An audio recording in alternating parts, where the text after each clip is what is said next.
views and opinions expressed in this podcast are those of the hosts and guests and do not necessarily reflect the official policy or position of SFM. Welcome to Behind the Rack, your casual AV industry hangout with hosts Hugo Chavret, Franco Caruso, and myself, Vincent Simoneau. We dive into products, trends, and the occasional rant, all to share, learn, and spark new ideas across pro audio, live sound, broadcast, and systems AV. So grab your headphones, pull up a chair, and join us for some honest, sometimes nerdy, always fun conversations, all happening behind the rack.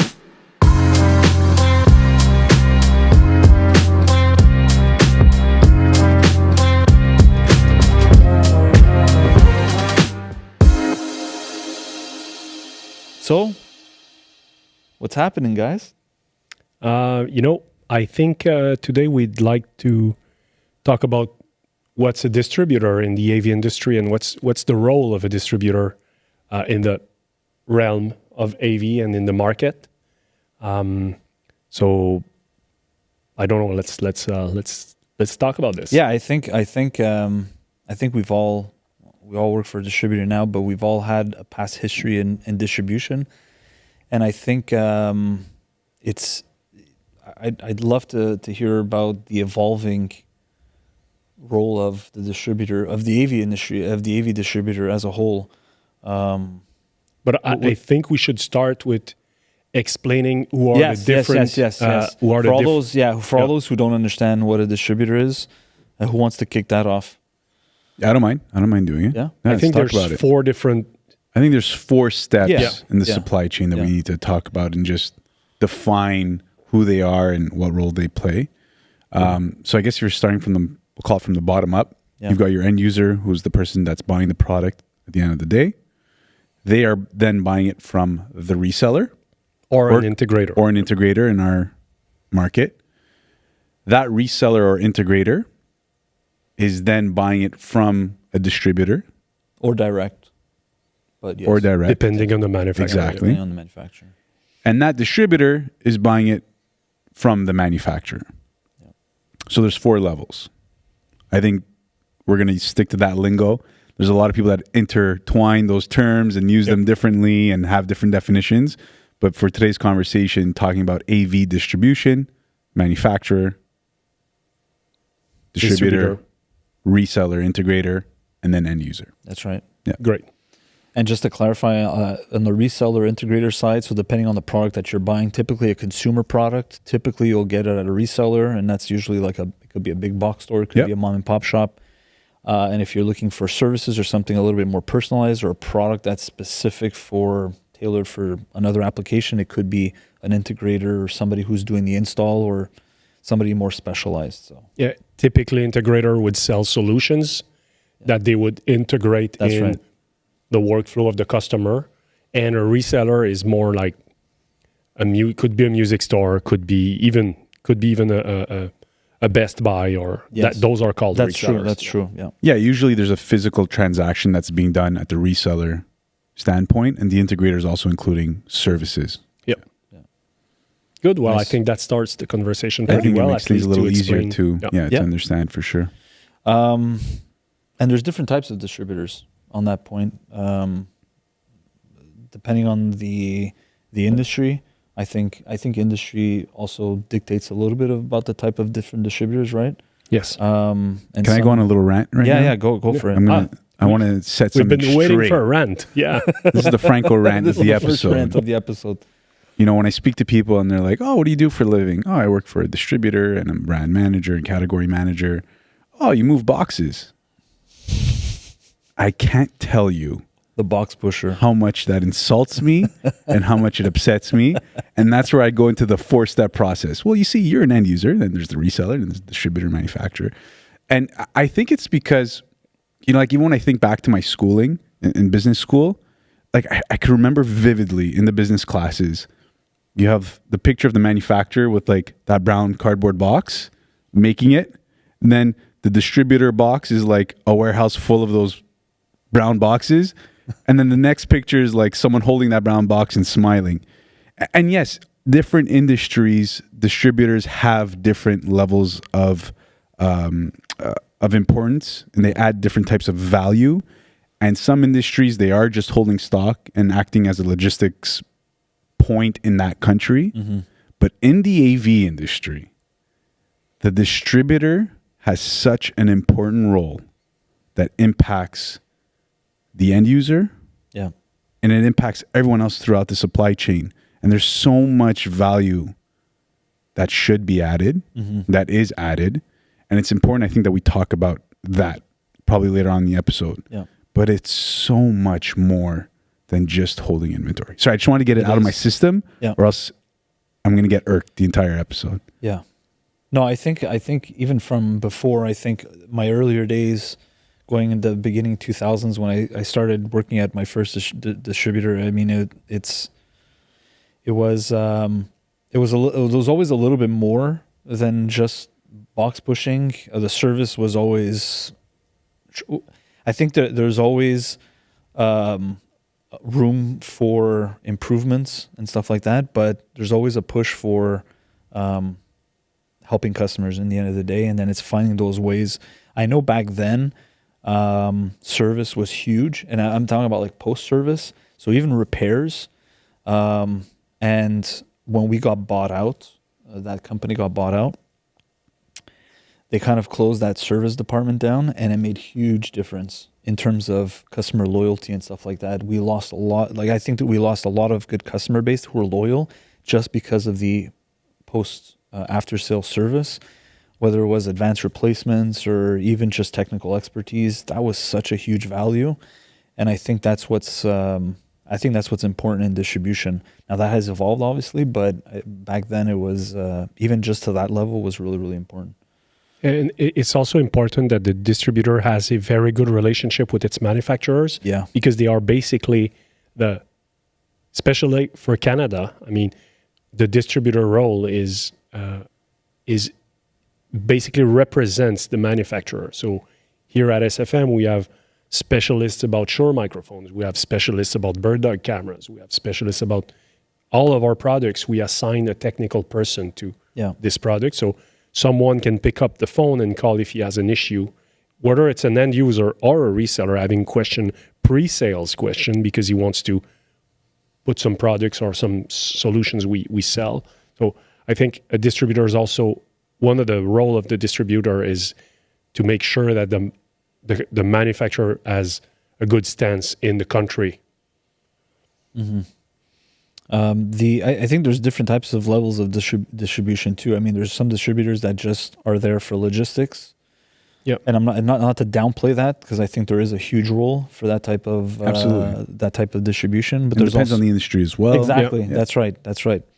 Very industry based. And then you have the secondary level that has, I think, a little bit more services, added value services. And then you have what I'd call more master distributors, where they are the brand. They're the front face brand for the country. And I think that's super important. Typically, those master distributor would handle, and I'll let Franco go on a little bit more on this because he's been working for our company for 9 years, but typically they would handle every type of marketing initiative that are happening in the country. They would also handle, for Canada, for example, translation, because we have a French market and we have an English market. So typically it's going to be the role of the distributor to make sure that it complies with all the laws relative to French, for example.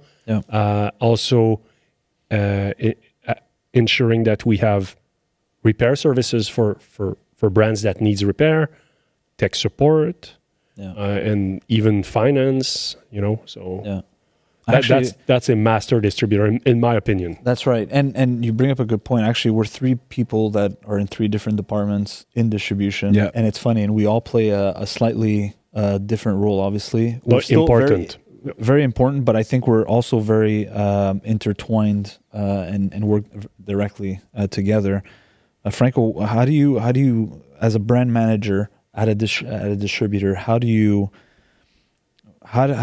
differentiate yourself from, let's say, another? How do you explain your role or a distributor and the importance than just box pushing, like that difference? Yeah, no, it's a great question. First of all, brand management, the way I explain it to people is, we're really the quarterback in the country for that brand. And what does a quarterback do on a team? They make sure that the offensive is doing their job, defensive, and at the end of the day, they're scoring goals. And that, to me, is being successful. What does that mean? You're coordinating that delicate dance between all the departments. We've got someone from the TAG group here, technical application group, technical marketing as well, you, Vince. And it's making sure that all the resources that the distributor has to offer are working together in order to achieve that end goal. That's the way I like to explain it. Obviously, it's a lot more complicated. It entails so much more planning and strategy. But what's really cool about my job and what I enjoy about it, we're talking about entrepreneurship and everything, is every single brand has a different strategy. Every single brand requires a different amount of resources. And every single brand has a different market. So it's a really, I find it exciting, to wake up every morning and come into work and change your hats 1,000 times throughout the day. That's what makes it so fun and exciting. Yep. Not every single day is the exact same. Every single day is different, which is a lot of fun. Yep. So from the brand management standpoint, we're really that liaison between, most of our brands are obviously located in the United States.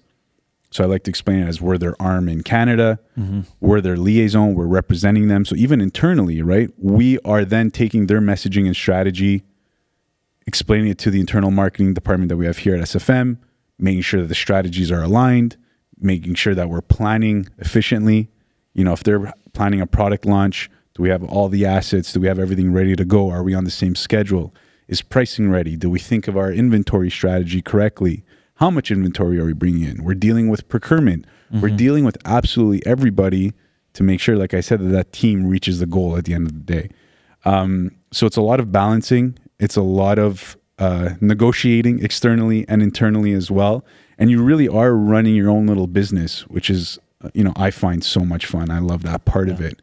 And that freedom and flexibility and trust that we have to ensure that the brand is successful, I think is the most important part. Because like I said, every single brand is different. Yeah. Then you take every single brand, you break that down, every single province is different. Yeah. Every single market that brand caters to is different, right? So there's so many different rabbit holes that you can get into. It can become so technical, so different. Yeah. But our job at the end of the day is to make sure that we're representing the brand correctly and that we're successful with the brand at the end of the day. So it's a lot of fun. I enjoy it. It's changed definitely throughout the last couple of years. End users are a lot more, I think, demanding, a lot savvy. more educated, savvy, a lot more educated. And our job is to ensure not only the success of the brand, but you'll only have success of the brand if your reseller or integrator is successful. Yes. Right? So it's what type of tools do they need to be successful? What type of support do they need? What type of extra marketing do they need? It's so important that we listen not only to the end users, but we're also listening, obviously, to that next step. We're talking about those 4 steps. Yeah. Our direct link is those resellers and integrators. Yes. And like I said, every single brand has a different market, different type of reseller, and every reseller has a different need.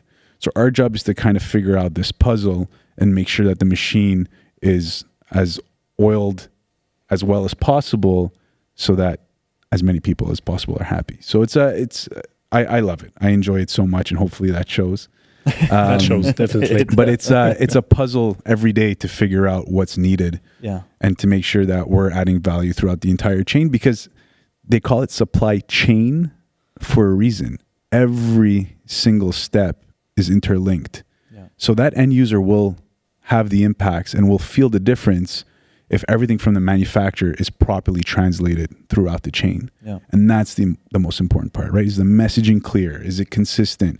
Every single country is different.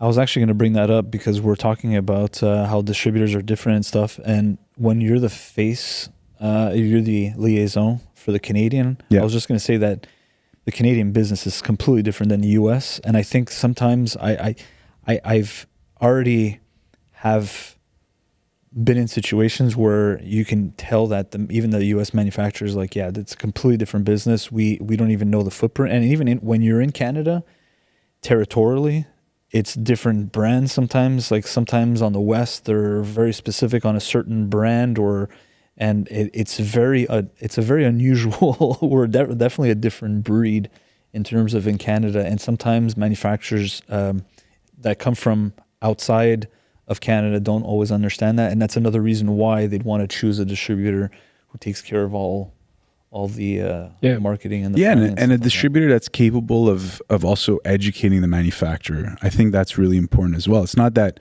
yes, some might have more knowledge than others about that country that they want to expand into. Yeah. But the first thing I do when there's a new brand that's being presented or we're looking at is evaluating, okay, what's their knowledge of the Canadian market? Mm-hmm. What are some of the gaps? And let's talk about it. Yeah. You'd be surprised how many people, they look at the map, and this is really rudimentary, right?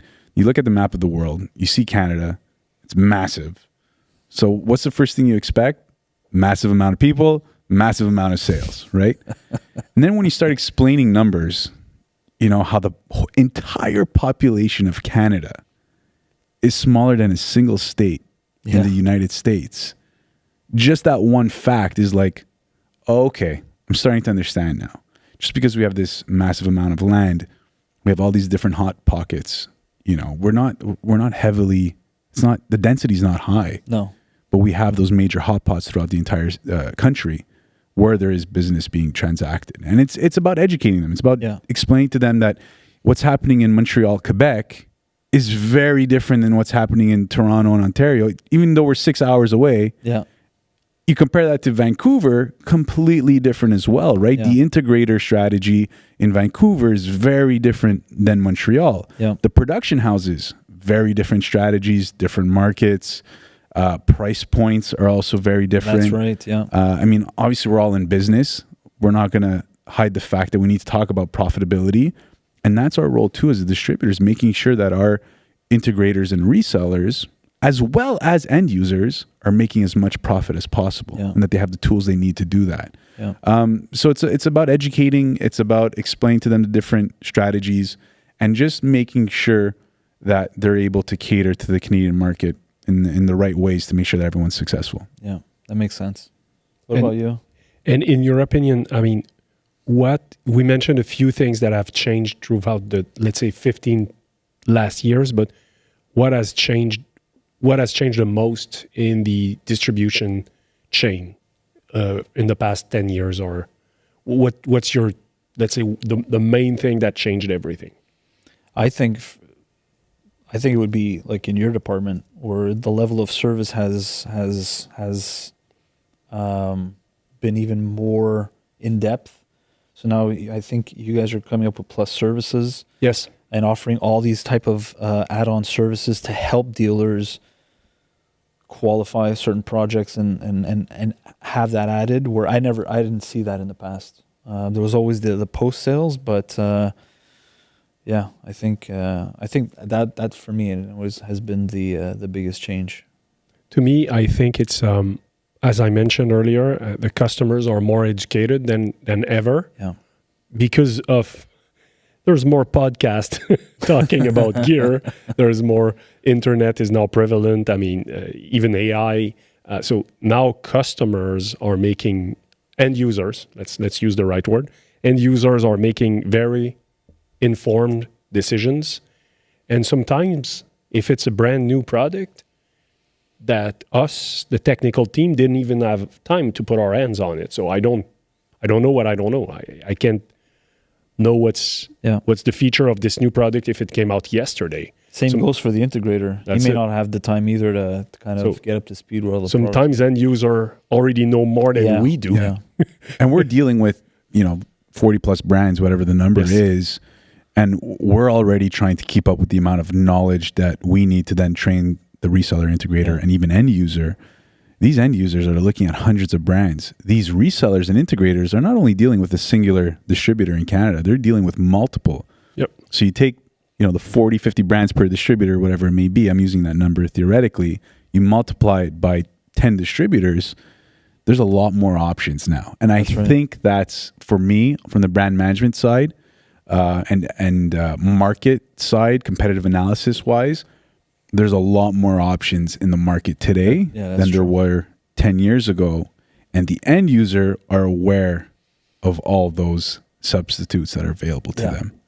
So I think to me, that's probably the biggest change. Yeah, which relates to the aspect of them being a lot more educated. And they're asking the tough questions, which is really good for our industry. Yeah. Our industry, we were talking about technology and how fast it's changing. Guys, look what we can do over a Cat6 cable now. It's incredible when you really think of it. We're going to talk about this in another podcast. We'll talk about this in another podcast, but we can do over a single Cat6 cable. The complexity of it, the technicality of it, the end users are pushing products to their limits. Yeah. They're trying different ways of doing things. I think in the first podcast, you had said, 2 + 2 = 4, but 3 + 1 also equals 4. Yeah. And end users are realizing that. So they're trying different combinations. They're trying different designs. They're doing different things with products. They're pushing them to their limits. So we need to be ready to answer all those questions. And that's where pre-sale support comes in. Post-sale support, extremely important. Being an authorized service center. This makes a huge difference. This is something that personally I feel like we don't market enough. We don't talk about enough. We add so much value. Take it, take our DJ brands, for example.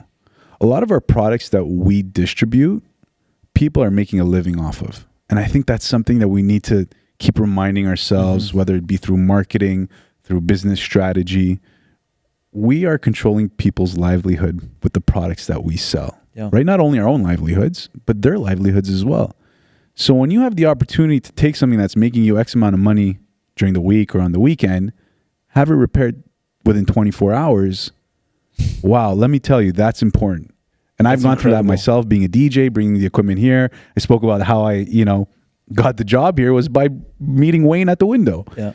But that is so important. It is. To have your Q button fixed within 24 hours. That is something that is so important. Yeah. And that's what end users are starting to realize now, right? It's not only, okay, who did I buy it from, but who did they buy it from? And what's the support that comes with that product after I've purchased it? Yeah. So that strategy, that way of thinking is a lot more, I would say, common now amongst end users than it once was. Yeah. In the same kind of idea, something I've noticed in the past 10 years on the reseller level, because I've been working for resellers for 20 something years before joining a distributor, yes, price is always important, but I remember 20 years ago, I had to cut pricing to make the sale, maybe because I was a bad salesman or maybe because the market was asking for this. Nowadays, pricing is still a question, but am I going to try to save $3 by buying it outside of Canada or on the web somewhere, or I'm going to try to buy it from someone who seems to know what he's doing, like a reseller or an integrator, at the list price? Because, of course, this is kind of the elephant in the room. The pricing, as you know, manufacturers have list pricing or retail prices that we as a distributor are trying to enforce. When I say enforce, we're saying our resellers, you should sell it that price. But the reseller can decide what price you want to sell it for. But I have noticed that resellers and integrators are now trying not to cut pricing too much anymore. So that's something I've noticed, and maybe the end user is more aware of the value of the knowledge that's behind that price, or even the added value that's going to come. Yeah. Well, that comes with increased visibility too, right? Yep. Yeah. 10 years ago, we had internet, but it wasn't as in-depth or as competitive as it is today. Mm-hmm. The end user knows all the price points, and they're already evaluating where they're going to buy it from, even when you think they're going to buy it. Yeah. And then at the snap of a finger, they've changed their mind for XYZ reason. Yeah. They can get it quicker. It may be even more expensive. It's in stock, right? Even the fact now, I was talking about this with a couple of clients, and we're talking about e-commerce and the way websites have changed and all that. And there's a hot conversation of, showing your inventory status of a product online. Back in the day, There was none of that. There was a, Cross hey, our fingers. might be in stock, or if it's not in stock, we'll get it for you in 1 to 2 weeks, Pick or up the whatever. phone. There was no Yeah. live inventory No. indicator. That is super important nowadays because people are making a decision based on that, right? So I think the way people are making decisions as well. So I said savviness and education and the amount of knowledge they have today is important. But I think the decision-making process of a consumer has also changed drastically. Yes. Yes. Which has also impacted us, right? So we're talking about supply chain and how everything's linked from the manufacturer all the way to the end user. Well, it's the same thing the other way around. That's right. End user all the way back to the manufacturer. Yeah. So it's consumer behavior, the psychology of it has changed drastically. And let's be honest, I mean, Amazon has changed a lot of this with its Prime service, Absolutely, because you can get it. And I don't want to talk too much about Amazon, but I mean, it's still a very important player in the business in general. I mean, the fact that now people can get stuff that they purchased yesterday, today at their door, has also changed what a customer expects from their reseller or an end user expects from their reseller, and what a reseller expects from its distributor. Absolutely. So this is where like the whole team, Franco's team and the warehouse team has to play a big role. What do we keep in stock? What has a good velocity? I think that's the word they use. Yeah. So velocity is the amount of bucks you're shipping every day. So this is very important. And it goes even which products are they going to put closer to the door of the warehouse? Because basically if they sell 16 a day, they're not going to put it in the back of the warehouse. So this is more on the logistics side, right. But this is something a distributor has to the role of a distributor. That's a really interesting podcast topic, by the way. So write it down. But just talking about warehouse management software. Yeah. How we decide bin locations, velocity, dimensions. Yeah. That is so important. Yep. It'd be interesting to get someone from the warehouse or Even the on the operations team to Even talk on the about supply that. chain, Yeah. what fits in the container, how many God, products, there's so much, yeah. there's so much. Yep. Yeah. But on that, I mean, I think I'd like to think that distribution too, maybe not all, but I think most are also trying to help grow their dealer's business. So I think a business, and the definition of a business is to make money, right? And obviously you want to make more money all the time. And find ways to help grow the customer's business. The customer, I've been on the dealer side, and I've worked with dealers for many years, and I know that they're super busy. Whether you're a mom and pop shop or a bigger corporation, you're always on the reactive side. Yeah. And I think sometimes the distributor is too, but I think as a role as a distributor is to be on the proactive side, offer education, services like webinars, training sessions, certifications, and helping them understand the new products that are coming onto market, how it can help solve issues and applications that they're maybe facing. They don't know that there's a solution out on the market, and little things like how Amazon has helped, finding ways to make the process of buying through a distributor even more efficient for the customer. If he's on the job site, now with apps, you can just click on, I need 2 boxes of Cat 6, click, and it's shipping to my house. Has to be that. Yeah, it's forced us to change the ways we do business as well. Yeah. And think of our strategy going forward. Absolutely. Always keeping that, at least trying to keep, the customer in mind anyways. And on the services side, have you seen how, with Plus, how are you finding it with the whole Plus services? I think it's slowly picking up. I mean, it's picking up, but the way we organized our technical team is, we're more than 10 individual on that team, and pretty much every individual has a specialty. And I've personally started doing installations at end user sites on behalf of with resellers and integrators. That's something new for me. So this is for resellers who are trying to get into a certain vertical, let's say, I'm just going to talk broadly about a reseller that was doing only video. Now when I see video, I'm video editorial. You remember my specialty is more like post-production. Yeah. And now he want to try, or he has a customer, because most of them have audio and video departments. But this reseller wants to get into audio post. He's not going to get into audio post overnight. He's going to need some type of training. And recently that's a story that happened like last week.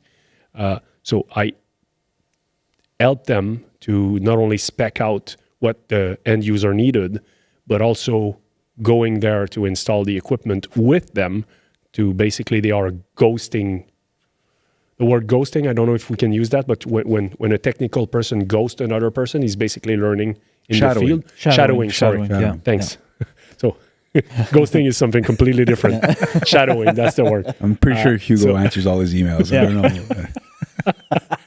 know. So he's basically, the reseller is shadowing, metering my install. So by offering plus services, we can help a reseller that have an appetite for a new market or a new, I wouldn't say vertical, but a new field. And we can basically help them making their way into that new field of specialization. Nice. And what about Plus? Like, can you tell us a little bit more about Plus in terms of what are those add-on? Because again, when I saw Plus first come out, I was intrigued because I've never seen those type of services ever in our industry at all, and I found it really, really interesting. Can you touch upon? I can touch a little bit on this. I don't have the whole list of services, but I can tell you a few. Basically, we can program for the customer. We can deploy we can program for the reseller. We can deploy for the reseller. We can support, train. There's at least 6 or 7 services we can offer. Unfortunately, I was not prepared for that question. Sorry about that. It's all good. But basically, it's taking resellers by the hand to help them offer more services. That's right. Bear in mind that we still want them to specialize, but we help them specializing, because the goal is not to do all of the installation for them forever. That's right. The goal is to help them for those who want to invest. Exactly. Those who want to invest into growing and stuff like that, that's where you guys can come in. And eventually, we train their tech to program, deploy, and so on. Yeah. So the willingness on the integrator side has to be there. If yes, not, yes. Okay. And that's where training is so important, because I think a lot of people, when they think training or knowledge, is just like, hey, this is the product, this is what it could do, and that's it. Yeah. But when a distributor talks about training, this is my personal opinion, I truly believe that the training also encompasses sales training as to why then the end user needs the product. Yeah. It's not an awareness training. It's teaching them how to deploy the product, to your point, from a technical standpoint, yes. Why does the end user need that product, and how will it help solve their needs? Yeah. And 3, it's really just making sure that they have all the tools to succeed. And that training has to cover a whole scope of subjects, because different integrators will have different strengths and weaknesses. Exactly. Yep. Exactly. Right? So one integrator might need more of the technical side. One might need more of the marketing side. And that's right. How do I market this product? Yep. And like you said, you're guiding them, you're shadowing them, you're teaching them so that they could, at the end of the day, offer more services, increase their profitability, which in turn helps the brand get more awareness, more penetration in the market, and then the whole chain is successful. Yeah. So it's so important. That training aspect needs to cover more than just product awareness. Yeah. It needs to cover every single aspect. And so you know what? One thing that I think lots of the AV integrator have in common is a certain lack of knowledge for network knowledge or network training. And that's something I see pretty much everywhere. So In the AV industry? in the AV industry, unless you're an IT integrator, which is basically your job, you got to know that. Right. In the AV business, the AV business, one thing that has evolved a lot in the past 10 years or That's true. 15 years Yeah. is the prevalence of the Cat6 cable. We're talking about the famous Cat6 cable and what you can do. But it's true. Yeah. That is now your foundation. It's the foundation to the house that you're building. It's crazy It's how your another network. industry started bleeding into the AV Yeah. industry. Yeah. Oh, yeah. And now the AV industry. And like you said, it's like, I remember when I first started, I loved, my component cables and all that stuff, the basic stuff. And now it's like, I got to learn networking, and without networking. What's a VLAN? What's a subnet? Yeah, that's What's a like the DHCP minimum server? Yeah, that's right. You really have to get into networking. And I know there's still dealers out there that are still on the fence. They're doing the basics, but getting into VLANs and stuff like that, especially going AV over IP, Dante, and all that stuff, that is huge, and they're still on the fence. But it's interesting how those industries. Maybe I can add that we offer these kind of trainings. So that's another part of our Plus services. We have a training called IT for AV, and maybe that's going to be another topic, like IT in general in our business. That should be a topic for our podcast. But we have so many topics. We can be doing this full time. I don't think my boss quit wants our to hear day that. job. But I think we could do this full time. I think when I was hired too for the technical marketing position, I think that was such a cool. That's a cool name.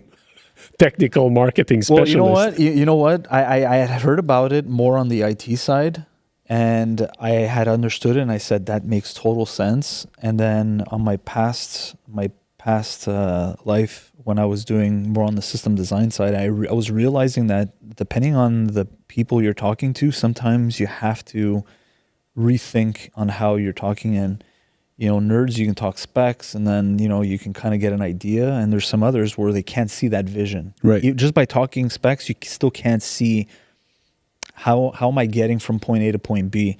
And that's when, in my position, I'm able to really translate or better articulate some of that and tell that vision first, show that vision, and then how to bring that back into a product or based on a specification and stuff like that. So the vision, and then bring it back to a product or a solution.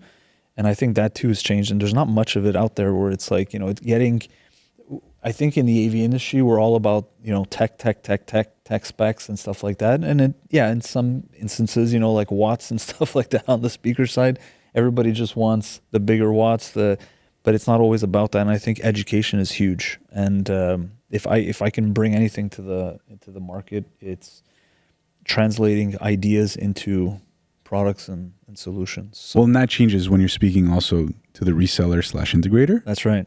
but also to the end user. That's right. Right? That messaging has to change. It has to, yeah. And that's where you add so much value is, okay, what's the strategy? Who are we going after? What are we trying to communicate? What's and the story? who are we communicating right. it to? Yeah. Because that who will change the method. Yeah. It'll change the strategy, Yeah. the frequency, the reach. It'll change everything. Exactly. So that's where, we're so story. lucky to have you too. Story.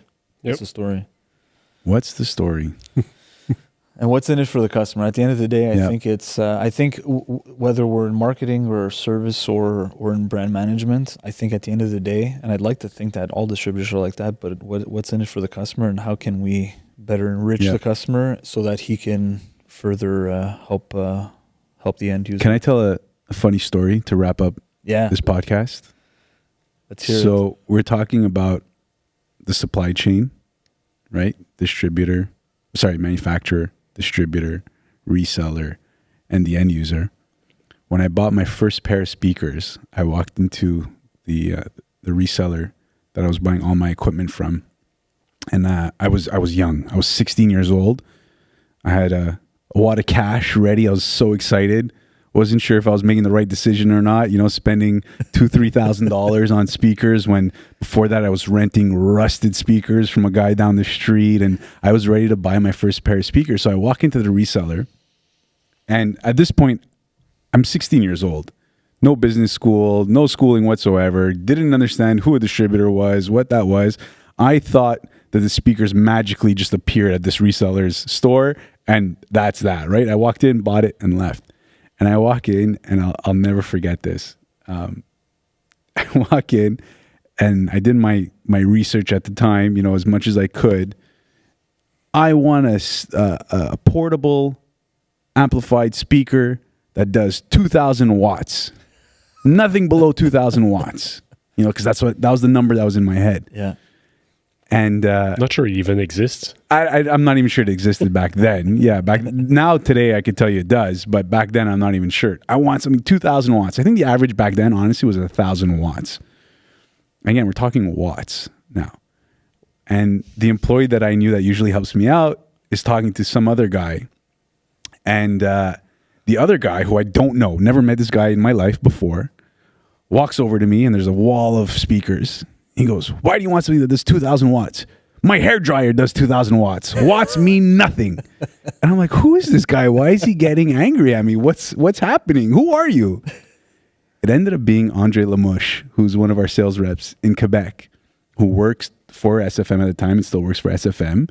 And he was visiting his dealer, who I was purchasing from. Oh, wow. And so I always tell that story because it's so true. Like, I didn't know as an end user. I thought it was just watts, watts, watts. Yeah. And he's explaining so much more. Well, what size woofer do you want? What type of room? What's the application?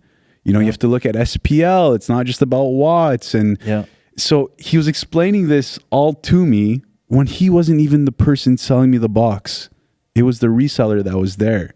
And so I tell that story because it just shows how the entire chain, Not only that, matters. it shows the importance of a distributor. The importance of a distributor. Because, frankly, this guy has a lot of experience, even back then. Yeah. Because he's been in the business for 40 years plus. Yeah. So he basically was probably more informed than the reseller or the young guy you were buying it from at the time. That's right. In the shop. So, I think that story just kind of ties that's up pretty cool. everything. How the distributor is helping out the reseller, who's then helping out the end user. And at the end of the day, I ended up buying the speakers he wanted me to buy, which were the speakers he was selling. He's a good salesman. Yeah, he was a very good salesman. But I'll never forget that day. It was so funny. I'm like, who's this guy getting angry at me? I'm never walking in here again, And still very good friends today. And I don't regret that purchase. So And now you're in distribution. Does he remember that? He does. Yeah, okay, good. He remembers that story, and it's crazy to think, this was, 17 years ago. Wow. Whatever, and now we, Your how things colleagues. happen, it's scary. Life can be scary sometimes, but Are you still looking for a pair of portable 2,000 watt speakers? I know I a am guy. not. I know a guy. Yeah, I know a guy that can get me some, so we're good. But yeah, that's a funny story that I like to tell because to think that I was buying, from that reseller, and not to think, we service the reseller. Yeah. It's crazy how things in life happen. But yeah, Andre Lamouche for you, everybody. I'm going to say this, and I think we're going to say this often on this podcast, but the AV industry is super small. Super Yep. small. Holy smokes. Yep. Super, super small. So with that, thanks for hanging out with us on Behind the Rack. We hope you picked something up new, had a laugh, or at least nodded along with one of our rants. If you enjoyed today's episode, make sure to follow us, hit that like, and share with a colleague or even a fellow AV fan, and help us spread the word. We'll be back with more stories, insights, and conversations from worlds of pro audio, broadcast, live sound, and systems. So until then, keep the curiosity alive, and we'll catch you on the next time on Behind the Rack. And don't forget, like and subscribe. Yep. I'll be your love, I'll be your sunshine, I'll be your love, I'll be your sunshine.